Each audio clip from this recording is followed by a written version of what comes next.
இந்த காலை வேளையில் மணி 1 ஆகுது. தினந்தோறும் வீடியோ போடும்போது அதை பார்க்குறவங்க ஆசீர்வாதமாக இருக்க வேண்டும் என்று சொல்லி ஜெபிப்பது என்னுடைய வழக்கம். காலை வேளையில் மணி இப்போ 1 ஆகுது.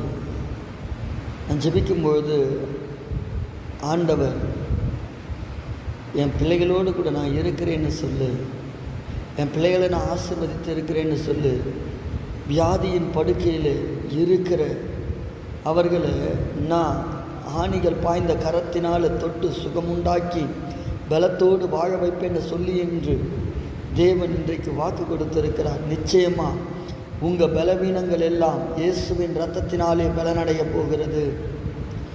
இத்தனை நாட்களாக எவ்வளவு துக்கத்தோடு துயரத்தோடு கூட இருந்தீங்க, உங்கள் துக்கம் சந்தோஷமாய் மாறுகிற இந்த அதிகாலை வேளை கர்த்தர் உங்களை ஆசீர்வதித்திருக்கிறார்.